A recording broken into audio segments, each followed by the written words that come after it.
Hi, everybody. Welcome back to my channel. I'm Savannah Storm, and tonight we're going to be talking about some kind of explicit stuff. So I've made a video where it's not visible, hopefully, to children. And a lot of what I'm going to state in this video is just self-choice. I'm not trying to tell you how to transition. I'm just telling you my personal choice in hopes that hearing my decision will kind of get your gears grinding on what direction you're willing to go if you're getting into the same phase of your transition. If you see my first couple of videos in my transition timeline, I told you that I have been on blockers for 2 years. First, I don't like pills, especially because I haven't go to the VA. VA, if you're a vet, they love to give you pills. And I hate pills. I always have. I can't swallow them. I'm sorry, I'm getting some music going. It is TGIF Friday, right? So I've got my coffee and I've got my Gold Peak iced tea. I've been sober 11 years. I don't drink, so you will never see me drink on here. I do occasionally smoke, but it's off camera, so you will never see me smoke on camera. Actually, I used to smoke 3 packs a day. Now I'm down to maybe a pack a day, less than that. When they put you on the hormone blockers and HRT, immediately they tell you to quit smoking. And I've kind of bounced back and forth to that. I've given up all my vices. The cigarettes are hard to put down. Okay, let's go ahead and get to the root of what our discussion is about tonight. And if you're into music like I am, you may hear it. I've got Avicii and Imagine Dragons in the background, Heart Upon My Sleeve. Love that song. Good workout song too, if you like to work out. Tonight we're gonna talk about very shortly about the cost of vagioplasty, facial feminization, bilateral orchiectomy, labiaplasty, and electrolysis. In my video with my spouse last night, I made the statement that I've had no surgeries. I've had no electrolysis, which for those of you that may be new to this kind of thing, that's where they basically take like an electric, I'll say a little gun, a wand, and usually the first thing most either male to female or female to male do is, well, female to male probably isn't going to do it because they want testosterone, they want to grow the beard. Me, once I have the money, I'd like to go get mine done. I don't have much hair. I shave about every 3 days.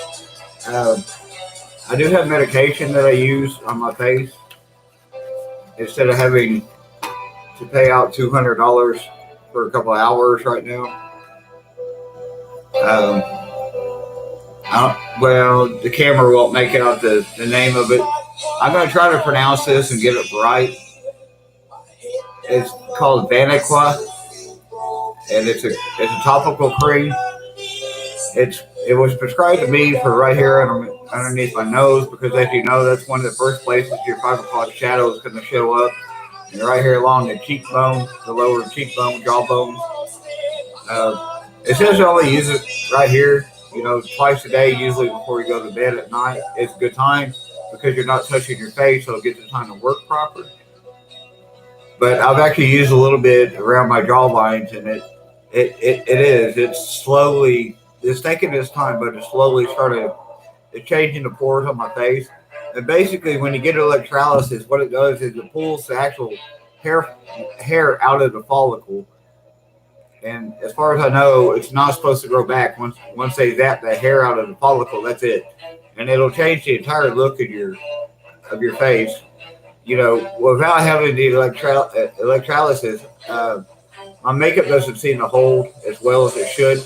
If you get the electrolysis, from what I've read and what I've been told by a few other trans females that I do personally know, once you get the electrolysis done, the makeup does hold better because your skin will lighten up. You won't need as much makeup. So then it doesn't come down to confining your male features anymore. It'll just come to maybe highlighting your female features. So, um, and it does contain a little bit of alcohol. Um, I tried to look up the price, and I could not find an average price for this. This I get from the VA. I won't ask for the VA for many things. And if you didn't read, I think it's been about 2 weeks ago, some of the policies for trans females and male to female to male. Excuse me, I can't talk tonight. Some of the policies with the VA are fixing to change. And the policies for active duty Army, I read that they're fixing to change for the LGBT community. A lot of stuff is going to start being covered now. So now I researched the prices on some of this stuff, and I could not get one website to agree with the other on what the actual average was of this. And as far as I could tell, the prices of some of this stuff that we as trans people feel like we need to get done to calm down our dysphoria, whether it be the genitalia, the face, the chest, whatever it may be.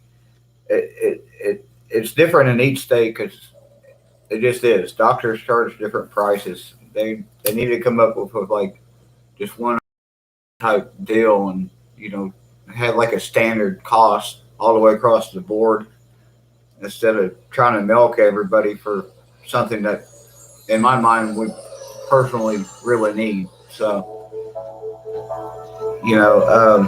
I was reading. When I initially came out, I did read up a little, and the average cost of a full transition, that's chest, face, possible, hairline replacement. You can even get your hips done, the genitalia. It ranges. I think it's between $150,000 all the way to $250,000 for a total transition. And I don't know about you, but I don't want to really go through the pain of coming out and losing people and then just stop there. If I'm going to lose people to what I feel like I really need, I want to go through the whole process. And these are 2021 statistics for the vaginoplasty. The average cost, and this is their quote, not mine. Between $9,000 and $20,000. Facial feminization surgery, where basically they go in and they do surgery on your brow, your forehead, your cheekbones, your jawbones, your underneath your nose here, and they try to smooth out the male features to look more feminine. Between $30,000 and $50,000. It said the standard recovery time, if anything doesn't go wrong, for the facial feminization, the recovery time is roughly 2 weeks and beyond. They always say beyond that 4, 5, 6 weeks. In case something does go wrong, they don't want everybody to sue them for saying something wrong. Now, I have decided I am not going to do SRS. So I spent a little more time researching this. I have decided I am going to. This is my personal choice. Again, my personal choice. I'm going to do what they call a bilateral orchiectomy, and I've already spoken to the spouse about it. I've actually even spoken to my mom and dad about it. I don't care how small their procedure is. I don't care what kind of anesthesia they give you, be it topical or injection. There is always a risk when you alter anything to your body. That's just a fact that we have to face. There is always a risk of infection. There's always a risk of the doctor being a terrible doctor and lying to you. There's always a risk. The other thing that's kind of made me lean more towards the bilateral orchiectomy is the cost. Having 4 kids and a wife, I just, I can't go out and just get what I feel like I need. If I did, that would be selfish of me, and I'm not going to do that to to my family, So I refuse to do it. But you're talking a bilateral orchiectomy. It didn't give me the quote with or without insurance. It said, just in general term, you're looking at, like between, I think it was $2,200 and $3,000 for bilateral orchiectomy. It takes them roughly about 30 to 60 minutes. Again, that's without anything going wrong. The recover time is very short. You're talking, you go in, they do a 30 to 60 minute procedure, you're in out. Now, the benefit to the orchiectomy, in my mind, to me, and the risk that it's worth to me is that A, the recover time is short, so I can do what I feel like I need to do and get back to work on my house and back to a standard everyday routine with my family. So to me, that's a huge thing that persuaded me to go that direction. Now, here's the explicit part, like I put in the title. Basically, with the bilateral orchiectomy, okay, let's reverse. Okay, a simple orchiectomy is where they go in and they usually remove one testicle. Okay, and the orchiectomy actually, it started out being used for testicular cancer patients. Either they had cancer in one testicle or they had it in both of them. So if they just had it in one and they felt like they could save the other one and they can keep it for sexual function and procreation and everything, then they go in and they just take the one testicle that's cancerous and they're done. They sew it back up, and you retain part of your your sperm count and stuff like that. Now the bilateral orchiectomy, they go in and make a small procedure and they actually take out both the testicles. With the simple orchiectomy, you're still going to produce a certain amount of testosterone, which enables you to get erections. With the bilateral orchiectomy, the whole point of it for me is it'll basically stop my testosterone from producing itself. And because one of my biggest dysphorias is my genitalia and my face, I can live with that. The spouse has already said she can live. She didn't say deals or anything else. She said she can live with that.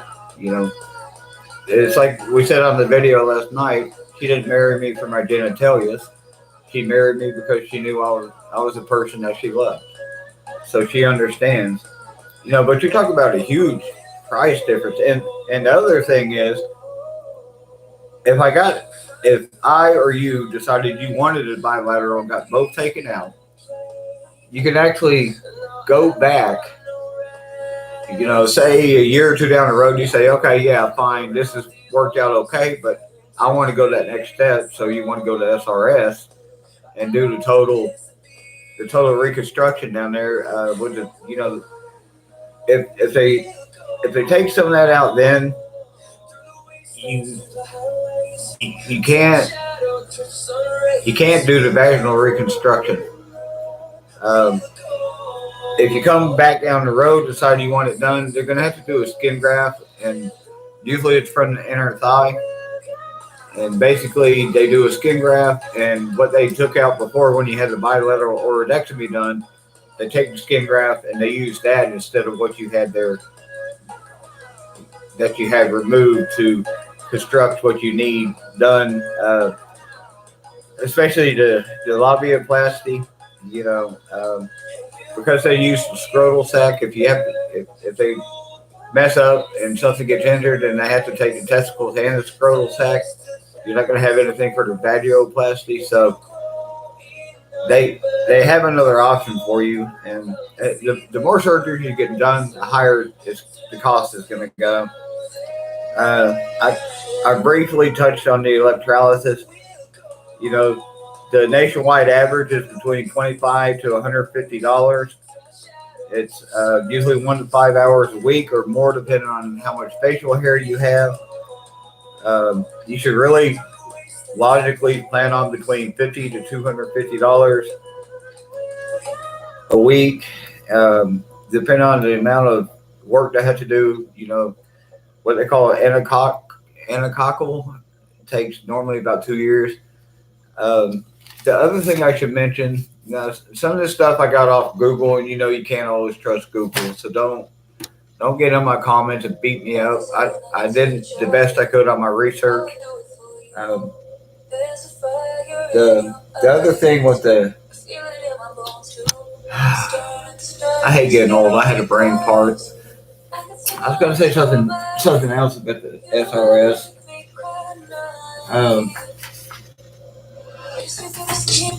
I'll just say what's in my head.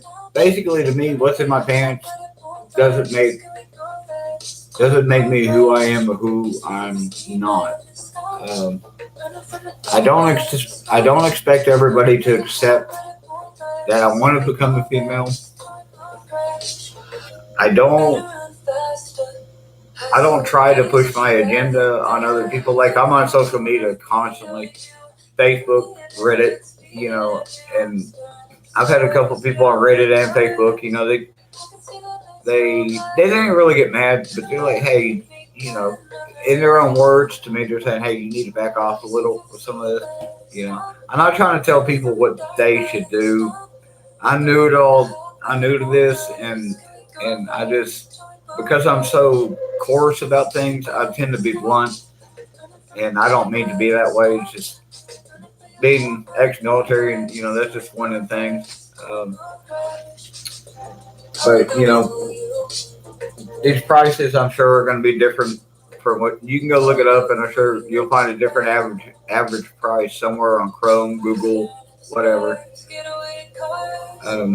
But back to what's in your pants. Okay, fine. I get it. You're born with XY chromosomes. Genetically, I will always be a guy. I get that.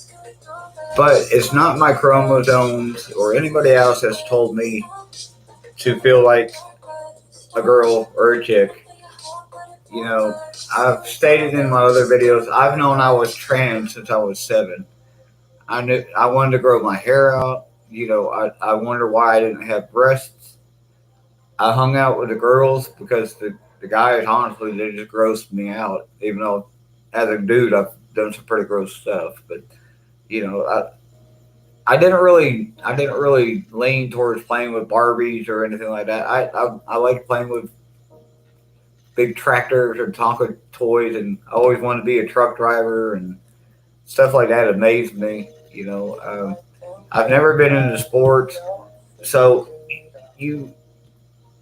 just from my personal experience, I've seen a lot of YouTube videos and a lot of like BBC documentaries that say, okay, there shouldn't be unisex toys. Okay, you shouldn't let your boy play with Barbies. It could influence your gender identity. Not true. I played with trucks. Now I'm sitting here wearing makeup, a choker, and a ribbon in my hair. And I played with Transformers. And back when we had Transformers, they were die-cast metal. They were so heavy, if you threw them at somebody, you'd hurt them. Now they're all made of plastic and break within a week. I think the boxes are actually built better than the toys now. But, as far as all these surgeries go, I'm not trying to persuade you either way of what you should do. I've made the final decision to buy. The bilateral orchiectomy will be my decision, and I'm hoping within a month to get it done. The other benefit of the orchiectomy is because your testosterone drops almost immediately as soon as they remove them. I won't have to be on medications. Most likely I won't have to take HRT at all because I won't have testosterone. If I've just changed this much from the blockers, I can't imagine what the orchiectomy is going to do. It should be amazing. I'm excited and I can't wait. The other thing about the SRS, I finally remembered what it was. A lot of people had the misunderstanding that you could just go to a doctor and say, "Hey, look, I'm trans. Give me this medicine. I want to grow boobs, long hair, and look like a chick. It doesn't work that way. There's actually a very complicated process. You have to go in. I went into my primary care physician, and it took every ounce of guts I had to look at my doctor and say, I'd like to be a chick. I'd like to transition to a female. And immediately he said, well, the first thing we got to do is we got to get labs, we got to draw blood, we got to check your cholesterol counts, check your testosterone counts. Are you seeing a therapist? And I said, yeah, I see a therapist for my PTSD. He said, okay, we've got to get you scheduled with your therapist, and then we got to get you scheduled with a psychotherapist. And your psychotherapist will evaluate you for gender dysphoria. If the psychotherapist feels that you qualify and you fall under the correct conditions of being diagnosed with gender dysphoria, from there you'll go on to an endocrinologist. And the endocrinologist is gonna grind you too medically. He's gonna recheck your cholesterol. He's gonna recheck your testosterone. He's gonna check everything. He's gonna make sure you're healthy enough to take that first pill. I can't have HRT because my cholesterol was sitting at about 400. And it wasn't that, I don't think it was what I was eating. I think all the years of weightlifting, I, I ate creatine straight out of the container and whey protein. And those are just packed with cholesterol for getting bigger. So unfortunately, because of the cholesterol, I can't have the actual HRT. So everything you see here is just a result of blockers and a huge amount of weight loss. 82 pounds is what I'm sitting at now. Now with the weight loss, because it was determined that it is not genetic cholesterol. Non-genetic cholesterol means you can actually drop your cholesterol naturally by taking pills, injections, or by improving your diet and increasing physical exercise. Which obviously going for 225 pounds down to 148, I've increased my physical exercise quite a bit. And this is just my guess. I don't know what the equation is per amount of body weight loss, but I imagine my cholesterol has gone down. But being that high, they want to give me an injection, and the injection is $15,000 in an injection, and I'd get 3 of them, and I think they'd be about 3 to 4 months apart. But you're talking they would drop my cholesterol to like 100. That would be huge. At the age of 43, dying from a heart attack has always been my major phobia. I don't know why. Dying from a heart attack sounds so scary. I'd rather die from something else, honestly. But okay, when I went to see my endocrinologist, I was expecting I could go in there and say, I want to transition, I want SRS. He said, that's not how it works. He said, we got to evaluate you. You got to be on medication. I think it's over a year and a half. Don't quote me on this. I think it's over a year and a half. You have to socially and visibly, like I'm dressed now, visibly for like a year and a half or more, you are required to live openly as a female in public, at your own house, at your relative's house. And honestly, it's been super hard to be dressed like this in front of my dad. I kind of dress down in front of him, really. I dress kind of unisex. I think he's come to grips with it. I'm hoping he sees some of my videos. I think that'll help him understand it a little bit more. But yeah, there's certain steps that you are required before you ever get the first pill or step foot in a therapist's office. And the hardest part is always before I even went to my physician, I came out to everybody socially, and then I came out to everybody in my family. Actually, no, reverse that. I came out to everybody in my family, then I came out to everybody socially, and then I came out to everybody else. Out there in the veteran world here in my town, there's still a lot of people transitioning. I've actually changed so much that some of my friends here locally have walked right by me, and they had no clue it was me. Has all the pain that I've gone through since starting my transition been worth it? Absolutely. I feel better. I'm not as anxious. I'm not as paranoid. I do think it's actually improved my PTSD symptoms. I still have my Tourette's tick. I do think it's calmed my tick down a little. Um, so I think it's taken away some of the dysphoria. I can't wait for the next steps. I mentioned in another video, I cannot get my facial feminization done until I get my teeth fixed.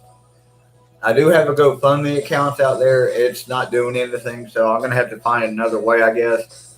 I have 11 teeth left in my head. After I got home from OIF, all my teeth part. Sorry, guys. Put that in your blue for real, but all my teeth started falling out. No reason. I have perfectly gorgeous teeth. And I got home from OIF and they just started falling out of my head. Literally. I'd be eating and they just come out. I'm down to 11 teeth and they're very painful. Um, and I keep putting everything else before myself, and I'm scared if I don't get them fixed, if it hasn't already, it's going to start affecting my heart. So yeah, 11 teeth. I think I've got 4 here, 2 here, and then the rest are back in here. I still have my wisdom teeth. You know, used to, you got in the service, first thing they did, they ripped your teeth out and sent your wisdom teeth out, sent you back to work. I guess they don't do that anymore. Okay, I'm running up on 26 minutes here. I don't want my video too long. Went kind of long last night with the spouse on here. We had a whole lot of fun. Even if we didn't say anything productive last night, we had a ball. She's really been enjoying doing the YouTube videos with me. We've both enjoyed watching our subscribers go up. We're very excited about the views. My male to female transition video hit over 6,000 views about an hour and a half, 2 hours ago. Very exciting. I hope to see it climb higher. I always need future content. Please comment below. Comments are turned on. I'm not sure how to use the vlog yet, but I do know how to answer the comments back. I've done that a few times. I keep getting these spammers in there. I don't know where they're from for like porn and everything else, but I guess since it's Friday night, I'm gonna go ahead and wrap it up. Everybody went to bed early. I'm up. I'm kind of twitchy as usual. I did have one video. I had to delete it. It was about the Tourette's tick. I'm thinking about tomorrow night. Depending on how this video goes, if I get some feedback, I think about redoing that Tourette's tick video tomorrow night around the same time. If you're interested in that video and you'd like to see a new video about it, please let me know in the comments, because that was like one of my breakthrough videos. That was one of my first videos on YouTube, and I had to delete it. I don't know if YouTube can mute you or not, but the video was fine, and all of a sudden the volume was gone. So I don't know if I said something wrong and I broke their policy, or something just went wrong with the audio and I didn't know it the whole time. So again, comment below, please. If you enjoy just I'm not sitting here screaming at you. I'm not telling you anything else. It's just me in front of a camera being real.